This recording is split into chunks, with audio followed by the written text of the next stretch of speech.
भगवते वासुदेवाय। ॐ भगवते वासुदेवाय। ॐ भगवते वासुदेवाय। स्थित्यानन्दं चैव नरोत्तमं देवीं सरस्वतीं व्यासं ततो जयमुदीरयत्। नष्टप्रायेषु भद्रेषु नित्यं भागवतसेवया भगवती उत्तमा श्लोके भक्तिर्भवति नैष्टिके। सोमज्ञानातिनिराधस्य ज्ञानञ्जनशलाकया चक्षुरुन्मीलितं येन तस्मै श्रीगुरुवे नमः। श्रीचैतन्यमनोभीष्टं स्थापितं येन भूतले स्वयं रूपा कदा मह्यं ददाति स्वपदान्तिकम्। वन्देऽहं श्रीगुरुं श्रीयुतापदकमलं श्रीगुरुं वैष्णवंश्च श्रीरूपं साग्रजातं सहगणरघुनाथं तं सजीवं साद्वैतं सावधूतं परिजनसहितं कृष्णचैतन्यदेवं श्रीराधा कृष्णपदां सहगणललिता श्रीविष्णुश्च। हे कृष्ण करुणा सिंधु दीनबंधु जगत्पते गोपेश गोपिका कांता रामकांत नमस्ते। तप्त कांचन गौरांगे राधे वृंदावनेश्वरी वृषभानुसुते देवी प्रणमामि हरिप्रिये। वाञ्छकल्पतरुभ्यश्च कृपा सिन्धुभ्य च पतितानां पावनेभ्यो वैष्णवेभ्यो नमो नमः। जय श्री कृष्ण चैतन्य प्रभु नित्यानंद श्री अद्वैत गदाधर श्रीवासादि गौर भक्तवृंद। हरे कृष्ण कृष्ण कृष्ण हरे हरे हरे राम राम राम हरे हरे। नमो विष्णुपदाय कृष्ण विष्णु प्रिय श्री गिरिराजाय स्वामी सुभद्रा। नमो विष्णुपदाय कृष्ण विष्णु श्रीमते भक्तिवेदांत स्वामी नमः। नमस्ते सारस्वती देवी गौरवाणी प्रचारिणे मेरे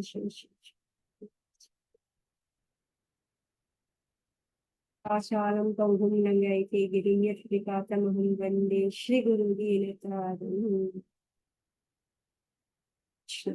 You ready? It's going to be 2 of us today.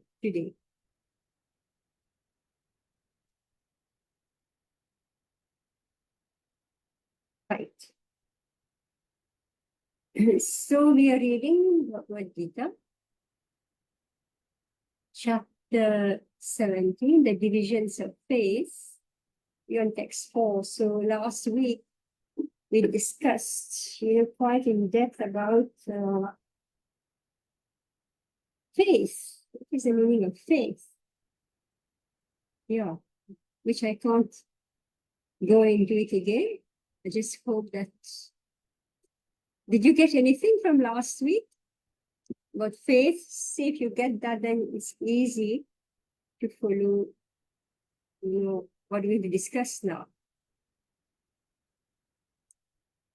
Point about faith.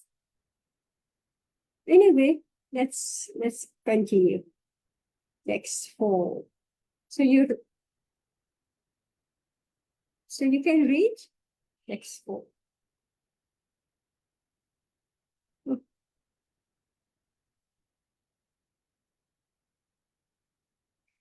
You can unmute. Sorry, Mataji. यजन्ते सात्विक देवान् यक्षरक्षांसि राजसाः प्रेतान् गणांश्चान्ये यजन्ते तामसा जनाः. Translation: Men in the mode of goodness worship the demigods. Those in the mode of passion worship the demons. And those in the mode of ignorance worship ghosts and spirits. Purport by His Divine Grace A.C. Bhaktivedanta Swami Srila Prabhupada Ki Jai. In this verse, the Supreme Personality of Godhead describes different kinds of worshippers according to their external activities. According to scriptural injunction, only the Supreme Personality of Godhead is worshipable. But those who are not very conversant with or faithful to the scriptural injunctions worship different objects according to their specific situations in the modes of material nature. Those who are situated in goodness generally worship the demigods. The demigods include Brahma, Shiva, and others such as Indra, Chandra, and the sun god. There are various demigods. Those in goodness worship a particular demigod for a particular purpose. Similarly, those who are in the mode of passion worship the demons. We recall that during the Second World War, a man in Calcutta worshipped Hitler because thanks to that war, he had amassed a large amount of wealth by dealing in the black market. Similarly, those in the modes of passion and ignorance generally select a powerful man to be God. They think that anyone can be worshipped as God and that the same results will be obtained.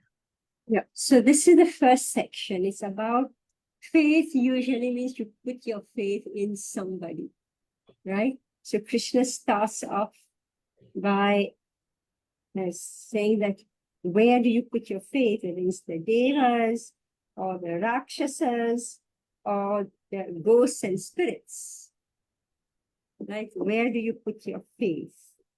So Krishna starts from that point. So it's clear, right? The first paragraph, it's clear. Yes, Mataji, yes. Continue. Now it is clearly described here that those who are in the mode of passion worship and create such gods, and those who are in the mode of ignorance, in darkness, worship dead spirits. Sometimes people worship at the tomb of some dead man. Sexual service is also considered to be in the mode of darkness. Similarly, in remote villages in India, there are worshippers of ghosts. We have seen that in India, the lower class people sometimes go to the forest, and if they have knowledge that a ghost lives in a tree, they worship that tree and offer sacrifices. These different kinds of worship are not actually God worship. God worship is for persons who are transcendentally situated in pure goodness. In the Srimad Bhagavatam 4.3.23, it is said, Sattvam Vishuddham Vasudeva Shabditam. When a man is situated in pure goodness, he worships Vasudeva. The purport is that those who are completely purified is that those who are completely purified of the material modes of nature and who are transcendentally situated can worship the Supreme Personality of Godhead. Yeah. So now, this is like intriguing, Somebody says, yes, I do worship, but what do you worship? So here Prabhupada is giving the list of what people may worship: dead spirits, sexual service, the ghost, and all. So Prabhupada says, actually, this is not God worship. When you use the word worship, yajante, you would automatically think of God. But here, people are worshiping all types of entities. The impersonalists are supposed to be situated in the mode of goodness, and they worship 5 kinds of demigods. They worship the impersonal Vishnu form in the material world, which is known as philosophized Vishnu. Vishnu is the expansion of the Supreme Personality of Godhead, but the impersonalists, because they do not ultimately believe in the Supreme Personality of Godhead, imagine that the Vishnu form is just another aspect of the impersonal Brahman. Similarly, they imagine that Lord Brahma is the impersonal form in the material mode of passion. Thus, they sometimes describe 5 kinds of gods that are worshipable because they think that the actual truth is impersonal Brahman. They dispose of all worshipable objects at the ultimate end. In conclusion, the different qualities of the material modes of nature can be purified through association with persons who are of transcendental nature. So now this is another form. Who's worshipping now? This last category, The impersonalists. the impersonalists. So the impersonalists, what they are doing, apparently they are worshipping, Vishnu, etc., etc. But finally they are discarding all worship. And they dispose of all worshipable objects at the ultimate end. In conclusion, the different qualities of the material laws of nature can be purified through association with devotees with persons who are transcendental nature. So all these people, so they have a tendency to worship, but they need to meet the right person. Okay, so this is clear. So this is text 6. Shaskavitam vihitam ghoram tapyante ye tapujanaha dambhahankara samyuktaha kamaroga balanvitaha karshayanta sharirastham bhutagramam achetasaha mam chaivanta sharirastham tanvityasura nishayaha. All right. Who's able to read now? Surbi, are you able to read?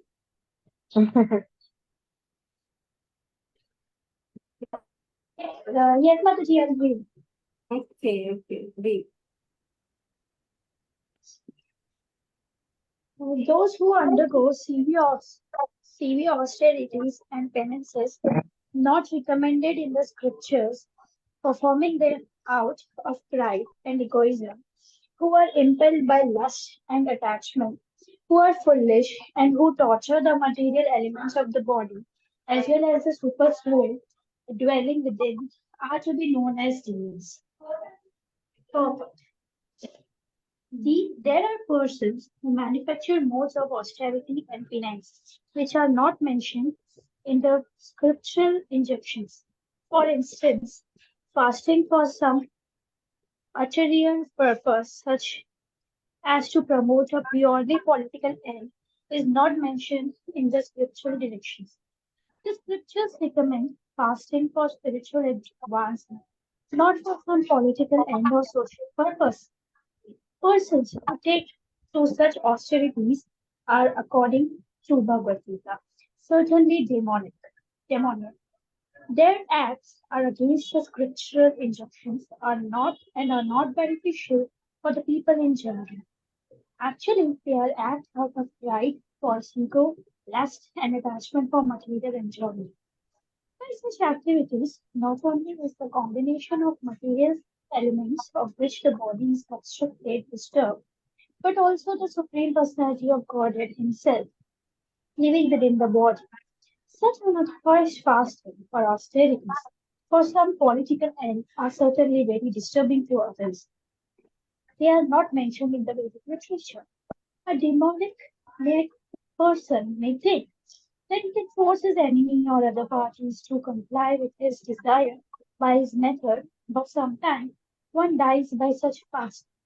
These acts are not approved by the Supreme Personality of Godhead, and he says that those who engage in them are demons.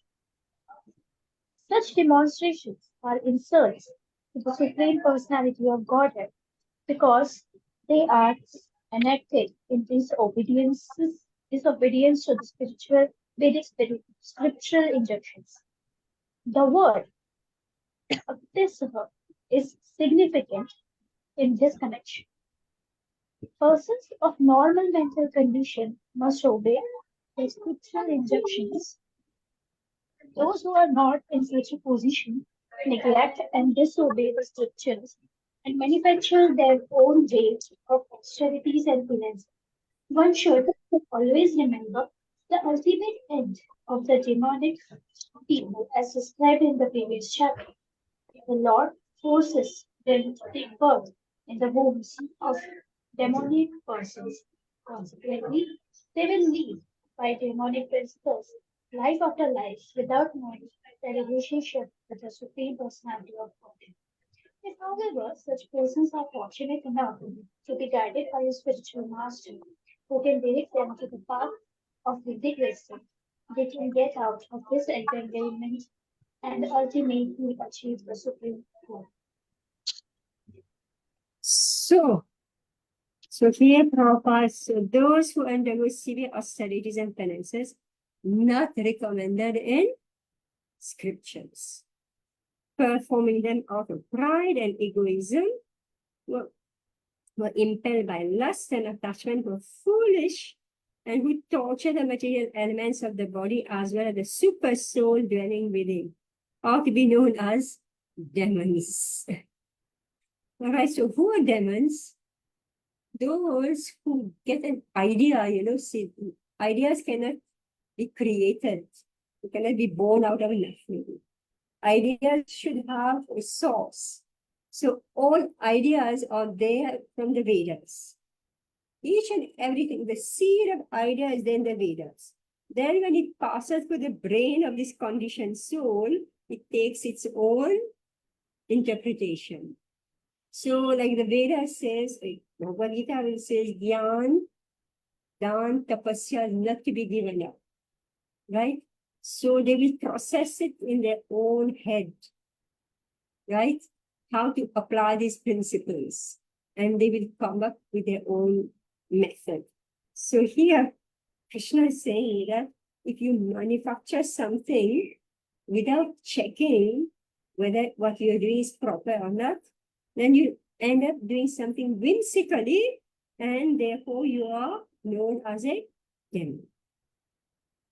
And Prabhupada is giving an example.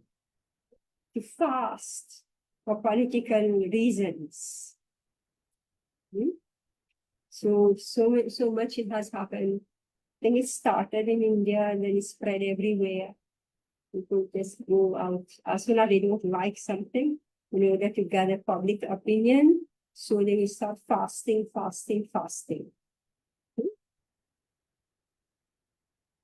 All right. So, any question on this? Persons of normal mental condition must obey the scriptural injunctions. Don't make up our own. One classic example of how people resist scriptural injunction is chanting on mala. Right? As soon as we tell them, take the beads, chant on beads, immediately they say, yes, I'm doing it in my mind. Whole day I chant. Whole night before I sleep, I put on this music and I hear and I chant. How to convince them that no, you have to follow the method. It's given what is the method? You must follow. It's a lot of hard work. Is it true to get people to chant on beats? They say whole day I'm chanting. Yes, Mataji. Yes, Mataji. I have an incident here to share where I ask people to chant on beats. Like I always give them an example. May I share it over here? Yes.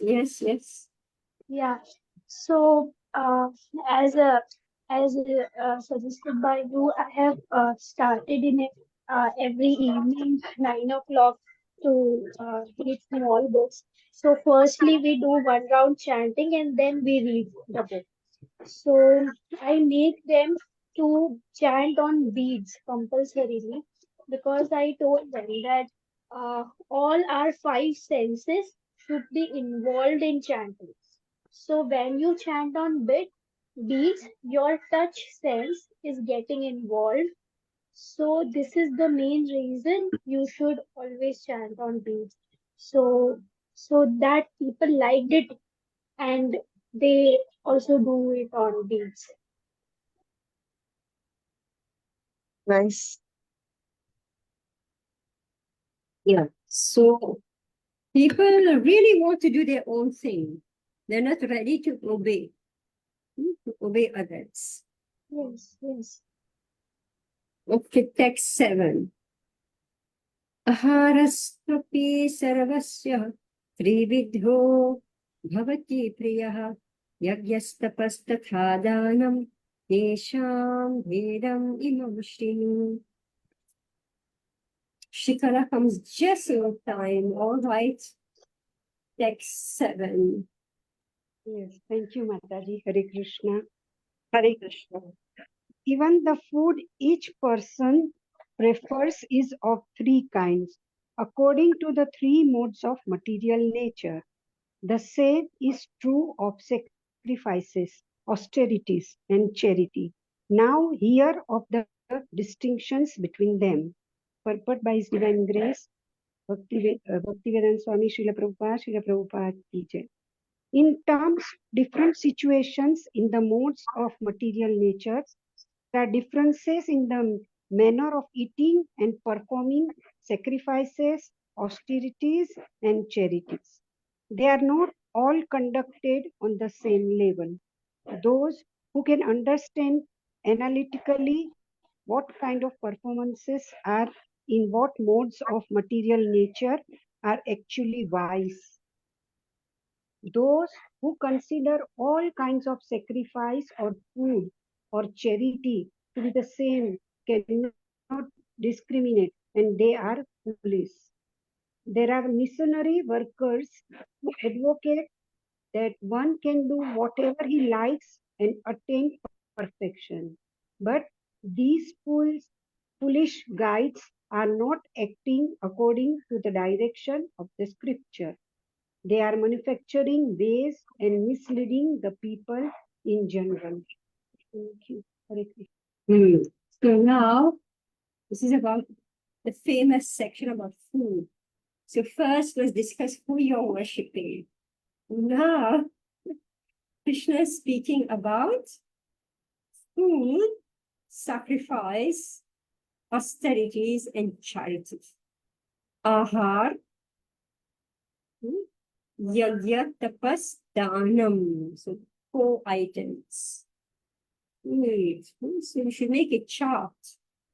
Make a chart of all this. Your food, it's yagya, tapasya, danam. Just like now we celebrated Janmashtami. So what was our duty? Our duty was to tell people to do dan, right? That was our duty. And you have to take advantage of festivals, otherwise people forget. Actually, every month, some amount should be separate for dan. So now, where to do your dan, what to eat, what are the sacrifices you're supposed to perform, and the austerities, tapasya. So all this we need to understand. So here Prabhupada is saying analytical study. There should be an analytical study. So it's not that everything is same, I give in charity to the beggar, then I put, in the hundi, Rararas Vihari's hundi, I put 2 paise in the beggar's hand and we put 2 paise and hundi of Rararas Vihari. Is it same and which is better, It's not all same. Remember, where was I? Right there. Hey, Radha Kund. So I thought I'm in a holy place in Radha Kund, so these beggars came and asked me. So maybe I gave 10 rupees. I don't know. I gave, and what do you think he did? Straight he went to the Didi shop. Right there in Radhakund. Right there in Radhakund. Right. So in front of me, he just went. Just straight. He got money to smoke. But I don't know how in Radhakund they got that stuff also. So, charity, where to give charity? Yeah, so in Bombay, we won't give, they do this, they do that, in holy place. So I thought my 10 rupees should have gone in No, Radharani is bundi, right?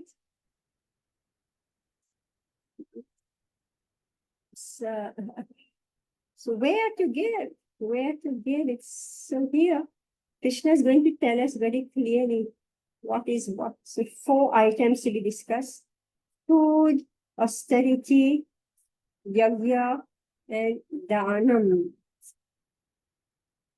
Now let us hear this. Okay, Mala, please read. Yes, Mataji. Thank you.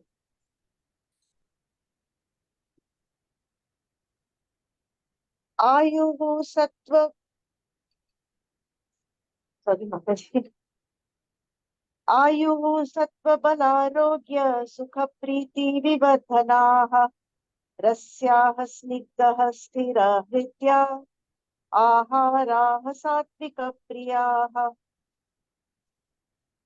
Foods dear to those in the mode of goodness increase the duration of life, purify one's existence, and give strength, health, happiness, and satisfaction. Such foods are juicy, fatty, wholesome, and pleasing to the heart. Yeah, so fatty food is also good, but not meat fats, all right? Ghee, Yes. ghee. And some nut oils like peanut oil, sesame oil, also fatty. So it's not that you have to remove all fat from your diet. I remember this, when I was not so well, so then I needed to have my own diet. So then this lady told me, so I should have only, within 1 tablespoon, all my cooking should be done in 1 tablespoon of oil. So all this was happening. And then when I went to Ayurveda, in Ayurveda, they want me to soak in oil. So one man's, what's that? Food is poison for another, right? They say like this. So, so it's not all one and the same. Like even the doctor told me, said those who are having this cardiovascular problems. So he told me they need some fat also. Otherwise, if there's not sufficient fat, then they can have a heart arrest. There's too much air. It's too dry. The heart is too dry. And you have a heart attack. But a lot of propaganda regarding food has been made for commercial purposes. So there was a drive against milk products, ghee, the cow, because they wanted people to stop producing all this, because the Indian Vedic civilization is based on cow and all cow products. So for commercial purposes, they wanted to do this. So they have to put you out of market. If in every household, everybody is happy with their ghee, who will buy your oil, right? And everybody's making their own, that peanut oil at home, everybody, So while they say, no, this is not good, peanut oil is not good, So now my doctor told me peanut oil is best. But so much propaganda, this is all business people do, because they have to create a need in your kitchen. Then you're going to accept their product. So anyway, all this political thinking out from only one verse, such foods are juicy, fatty, wholesome, and pleasing to the heart. Yeah. So sesame oil, and then they came up with seed oils and flower oil, sunflower oil, and all that.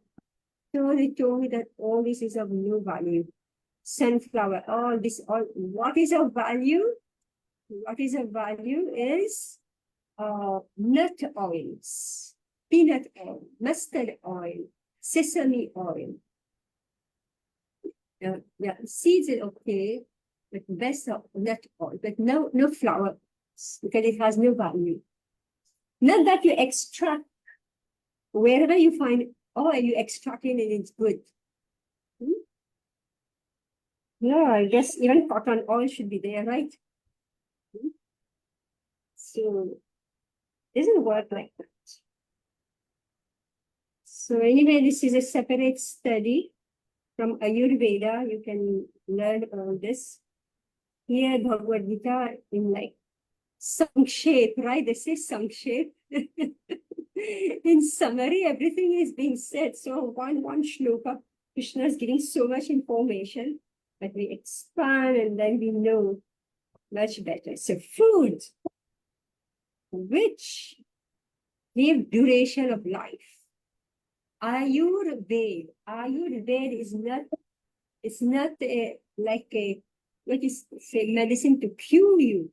It's a medicine to elongate your life. It's a lifestyle. So they teach you how to live in sattva guna. So you should eat food that will increase your duration of life. The purified one exists, meaning your mind becomes purified. If you're only eating meat or fish or whatever, then your mind becomes gross, very gross. But when we eat food in mode of goodness, then it purifies our existence because our mind is purified by it. And it gives strength. If you eat rotten food, even vegetarian food can be rotten. So it should give strength, health, happiness, and satisfaction. God speaks a lot about all these things. The text 9, right? Shikala, Hare Krishna. Katva amla ushna tikshna ruksha vidahinaha ahara rajasasyeshta dukkha shokam amay pradaha. Food that are too bitter, too sour, salty, hot, pungent, dry, and burning are dear to those in the mode of passion. Such foods cause distress, misery, and disease. everybody has experience of this, right?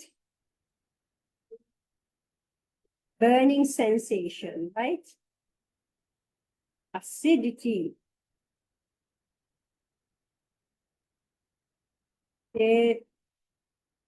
Manali, you want to read? Text 10.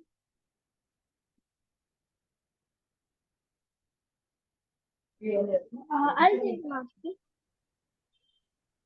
Okay, Surbi, she wants to read. Let her read. But put on your camera. Put on your camera. Leave your camera. Surbi. Can you put on your camera, Surbi? Yes, sure, Masti. Yeah. All right. Yatalam Gatalasam Chishputam Avichanityam Chajanam Tamasaviyam. Food prepared more than 3 hours before being eaten, food that is tasteless, decomposed, and polluted, and food consisting of remnants and untouchable things is dear to those in the mode of darkness. The purpose of food is to increase the duration of life, purify the mind, and aid bodily strength.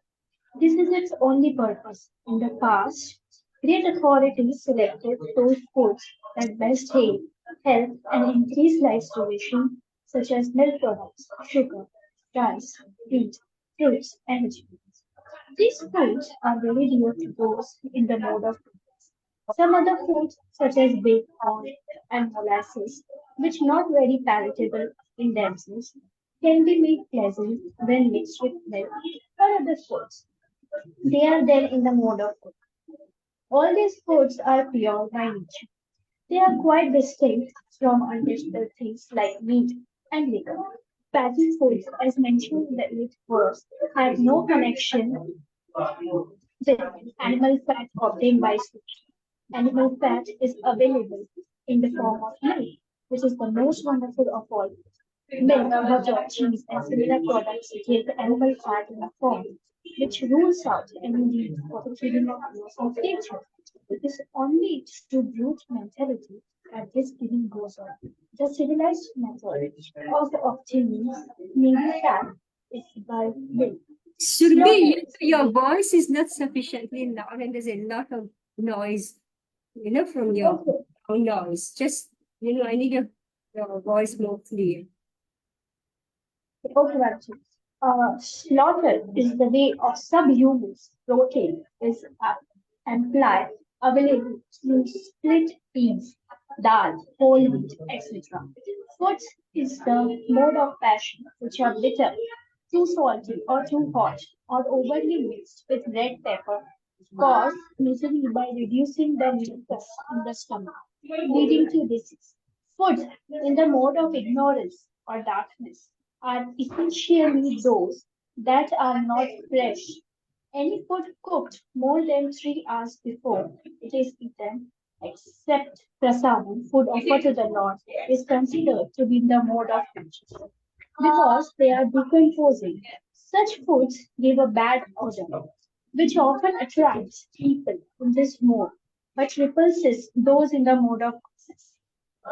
Remnants of food may be eaten only when they are part of a meal that was first offered to the Supreme Lord or first eaten by saintly persons, especially the spiritual master.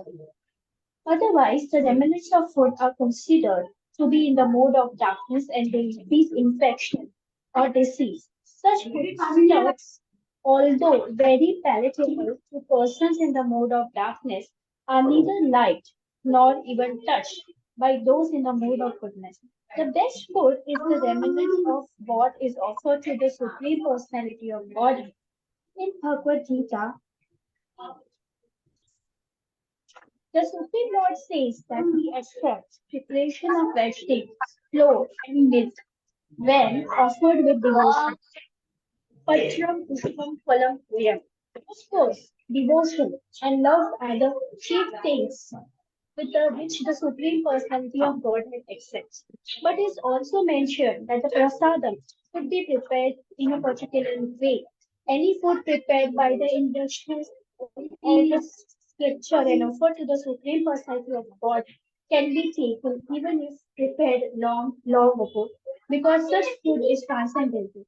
Therefore, to make food antiseptic, eatable, and palatable for all persons, one should offer food to the Supreme Personality of God. Yeah, so here's a recipe, right? Prabhupada has given a recipe. So we have discussed that earlier. Huh? So here Prabhupada has given the list of what is to be accepted and what is not to be accepted. And then glorified prasadam. Food prepared more than 3 hours before being eaten. Yata yamam.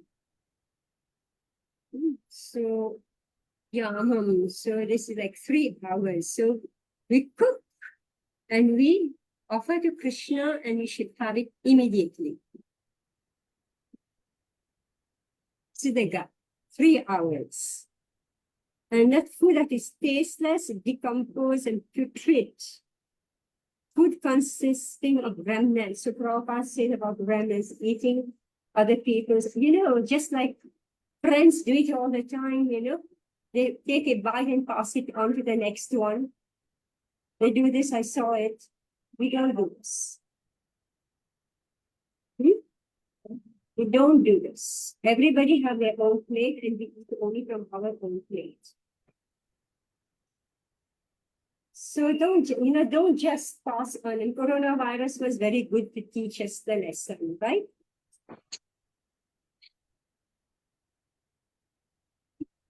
He's saying that remnants of food is to be taken only that food which has been offered to Krishna, only that remnant we can take.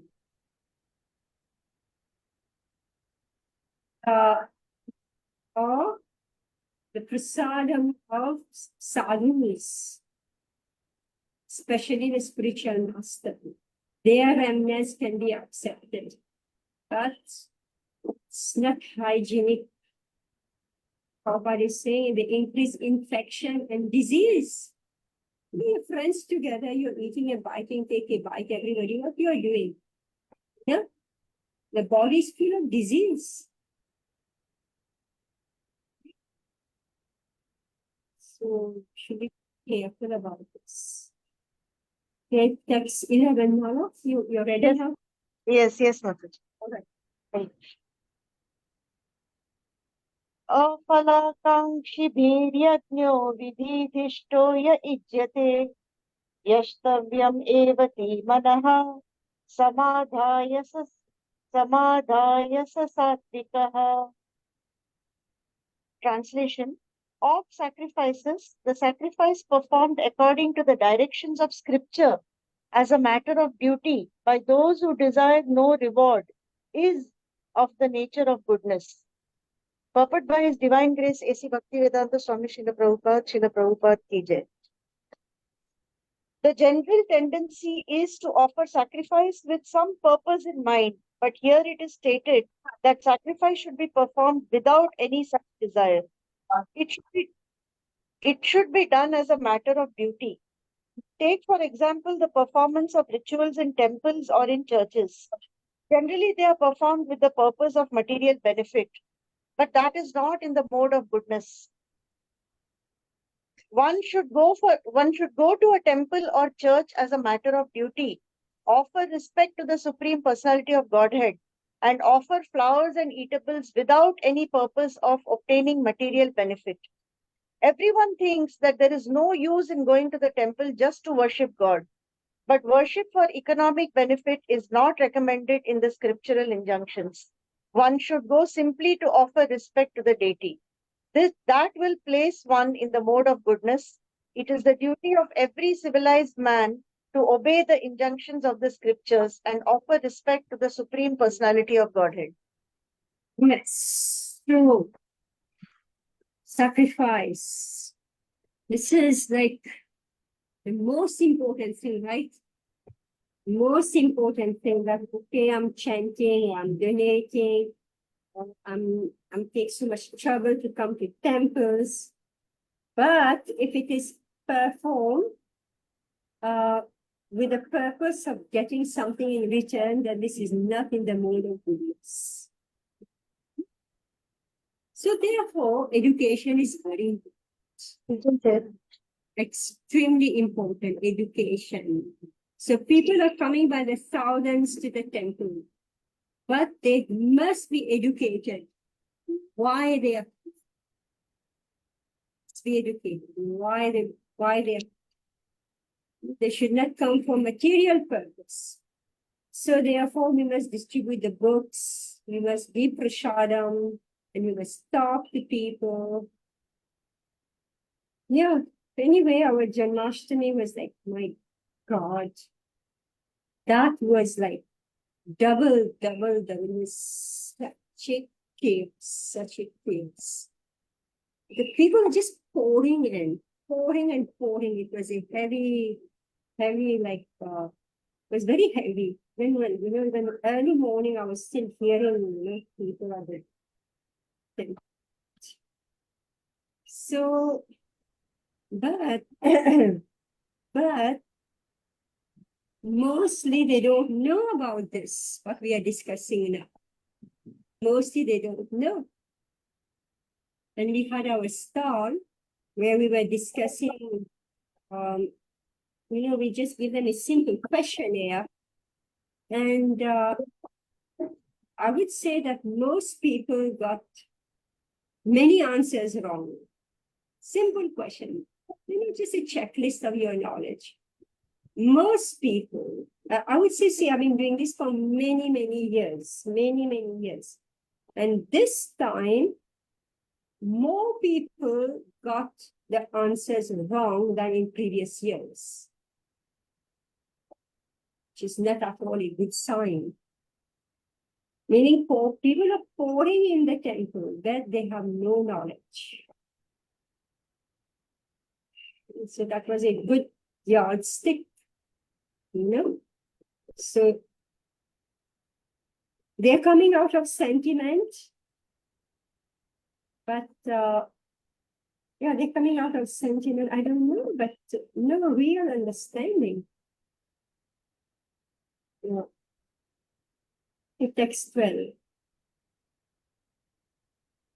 Abhishanghaya tu phalam tam bhartam api chaiva yat yiyate bharata shrestha tam yagyam vidhirajasam.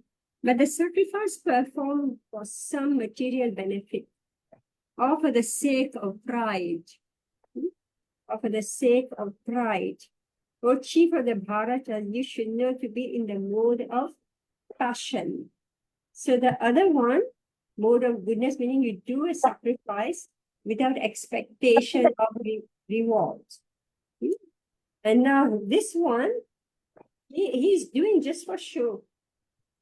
Sometimes sacrifices and rituals are performed for elevation to the heavenly kingdom or for some material benefits in this world. Such sacrifices or ritualistic performances are considered to be in the mode of passion. Today I was hearing this series of lectures by Bhakti Swami in Tattva Sandarbha, and so they were explaining about the Vedas and all. So finally it got confirmed in my mind that the Vedas have disappeared. So how did they disappear? Because the invaders burnt down, right, all the scriptures. And what were there in the Vedas? This is what was there, how to go to heaven. It's a good thing, right, that the Vedas are gone. With unqualified people, right? Who would have tried to go to heaven is these people themselves, right? So what is left? Bhagavad Gita is left. The Puranas are left. So we are getting knowledge from Mahabharata, and Mahabharata actually is 100,000 verses. So we're just reflecting on this. So that Mahabharata, which, you watch the movie, right, Mahabharata, but how much are they able to depict? Only the story, they give you zero about the philosophy, right? Mahabharata consists of 100,000 shlokas. And when they show you the movie or they give you a version of Mahabharata, they give you only the story without the lesson. So what's the value? Right? What's the value? So this Bhagavad Gita is very important because it is part of Mahabharata. So if we study Bhagavad Gita, then at least the essence of Mahabharata is given. So, and Prabhupada in the purport is giving to us the most essential knowledge. Most essential knowledge. So the general tendency is to offer sacrifice with some purpose in mind.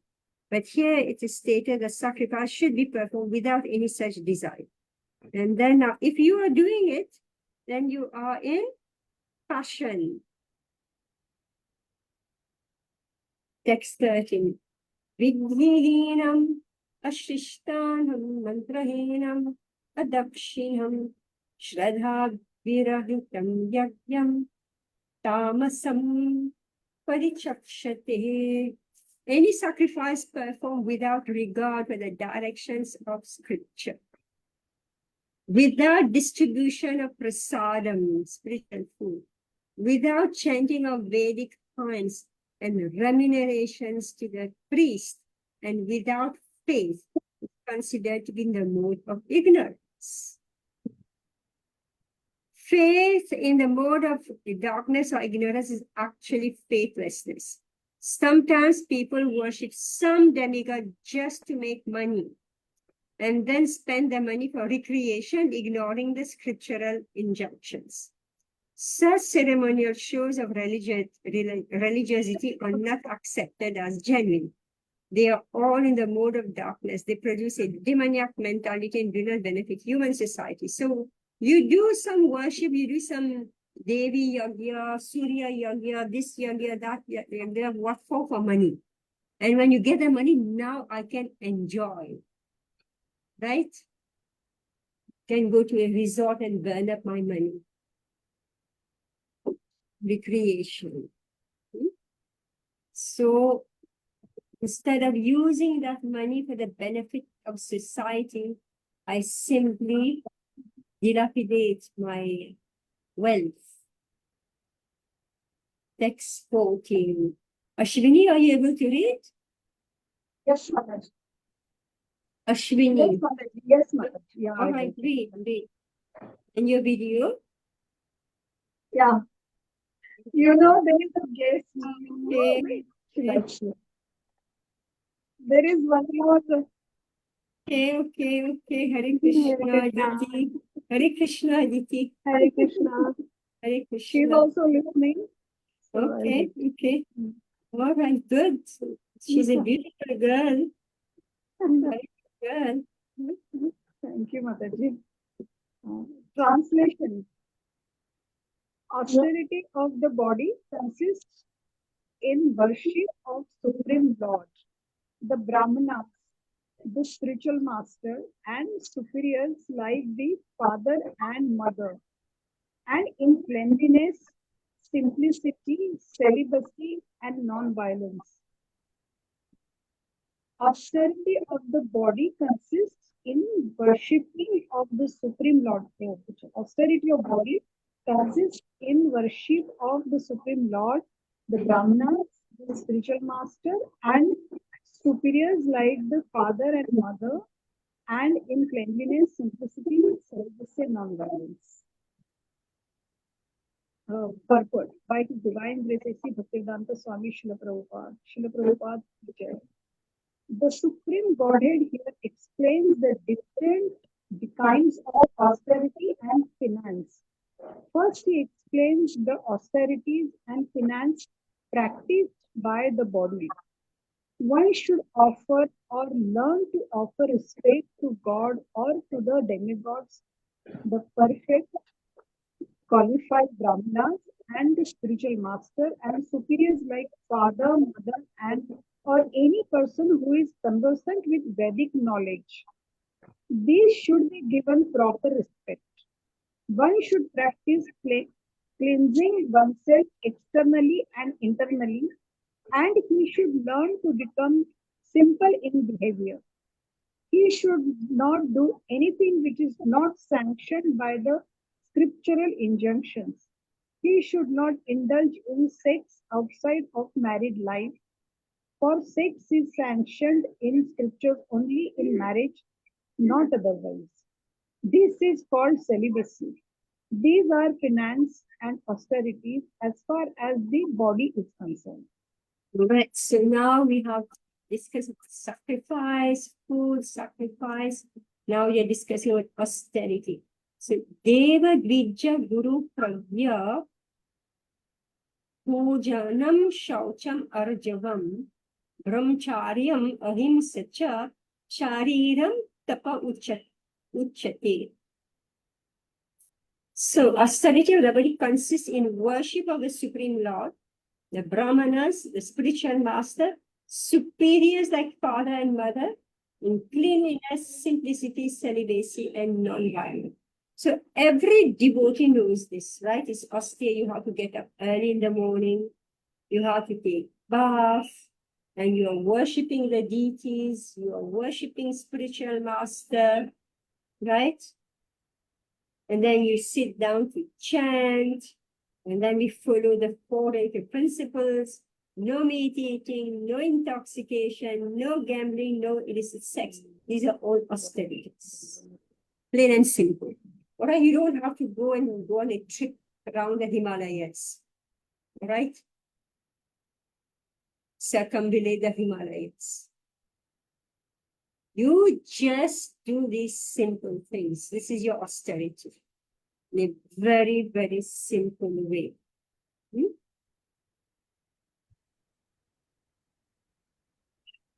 You know, austerity of speech. Mala, you want to read?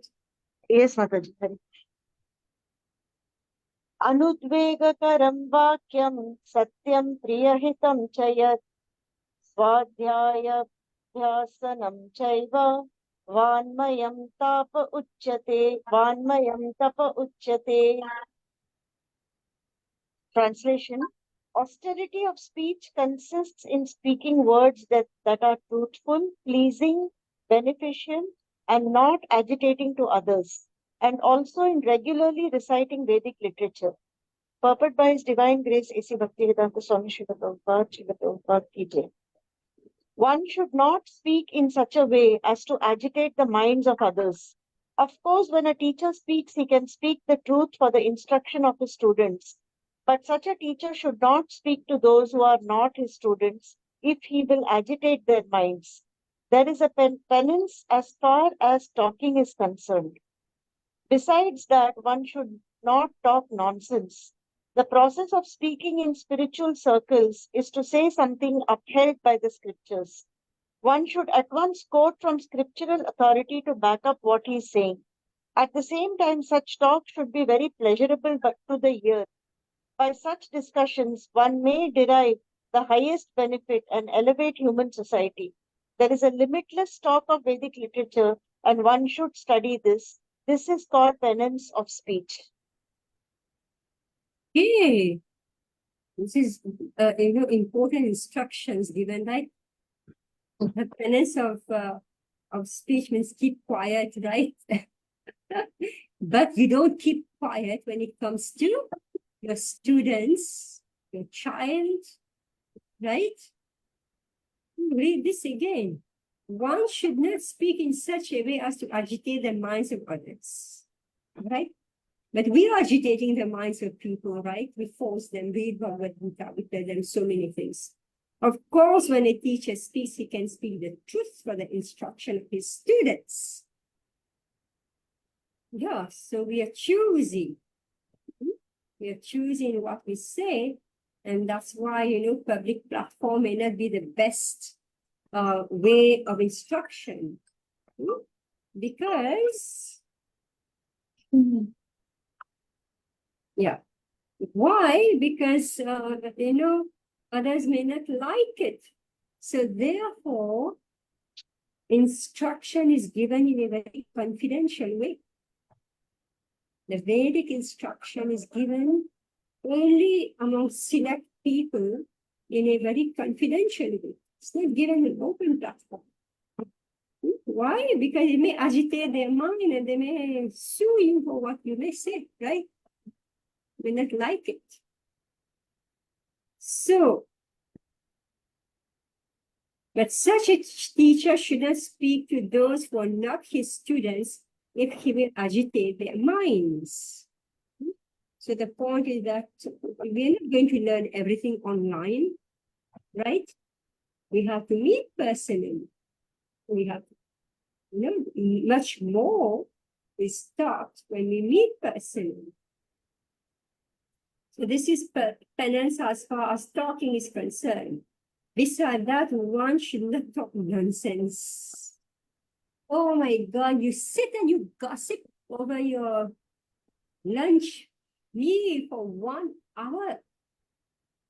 So how much can somebody talk, jump from one side to the next? Nonsense. Talk nonsense. The process of speaking in spiritual processes is something upheld by the scriptures. So if we are to speak, it should be something that has value, no nonsense.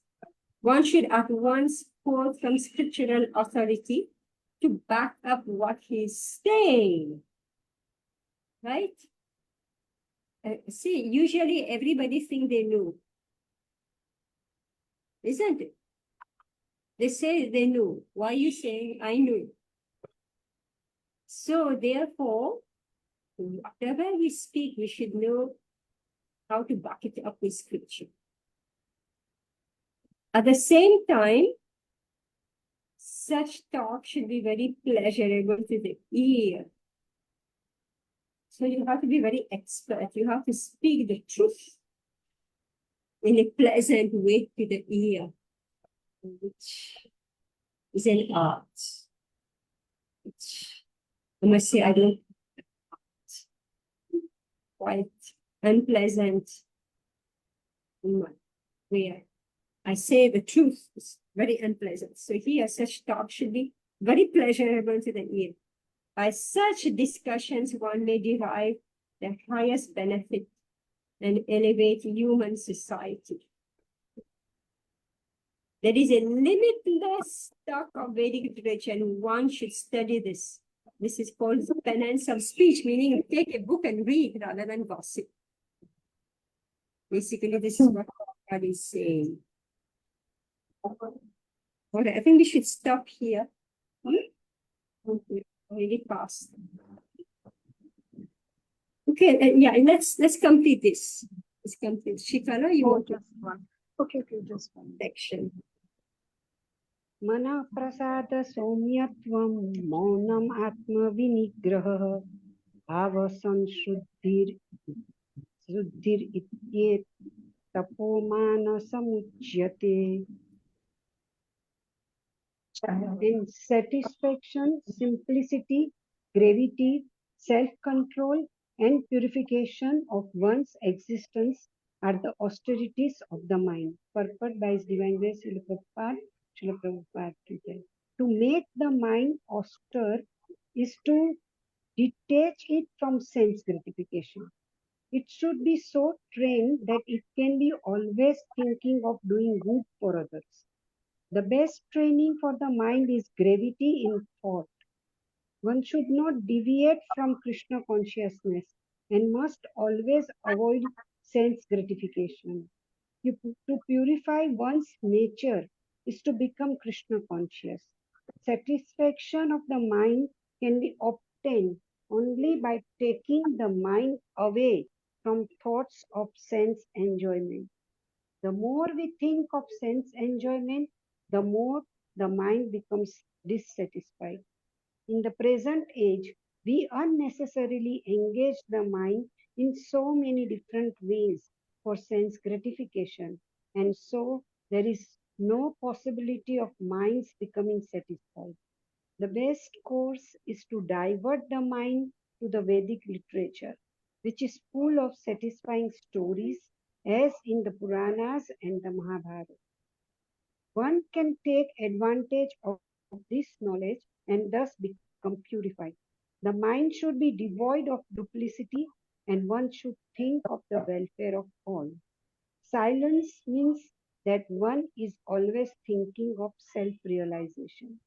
The person in Krishna consciousness observes perfect silence in this sense. Control of the mind means detaching the mind from sense enjoyment. One should be straightforward in his dealings and thereby purify his existence.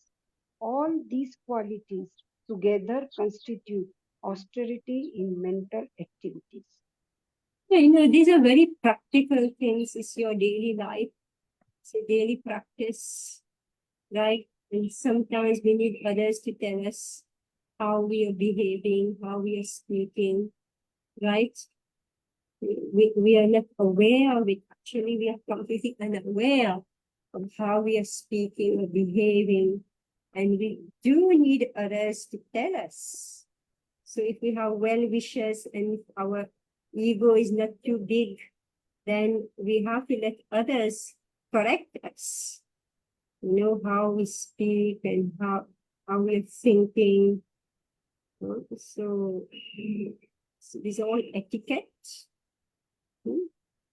And qualities in Krishna consciousness. So these have to be practiced. So here a summary is given. Satisfaction. First thing, the mind must be satisfied. Otherwise, if it's not satisfied, then it will start becoming very attracted to material enjoyment. So here Prabhupada is saying that we must be satisfied in Krishna.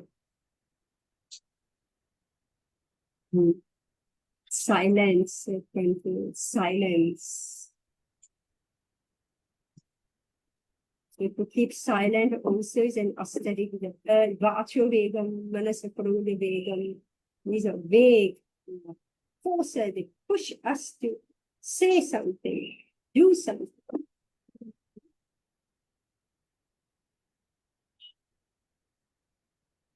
Last 17.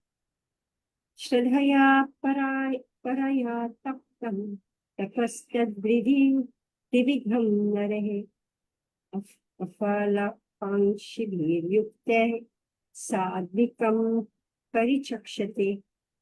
This threefold austerity is performed with transcendental faith by men not expecting material benefits, but engaged for the sake of the supreme austerity in goodness. So this thing he was here, I'm feeling a little bit, I'm not able to connect properly because we are online.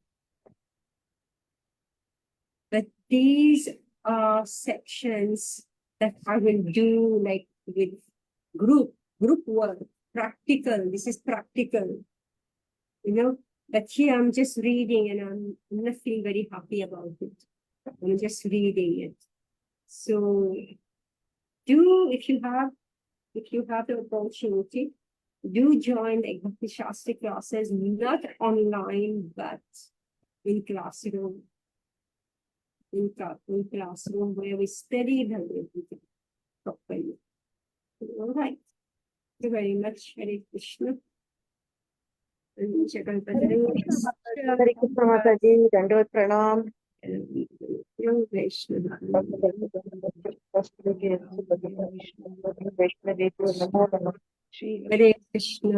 Hare Krishna Mataji, thank you. Hare Krishna.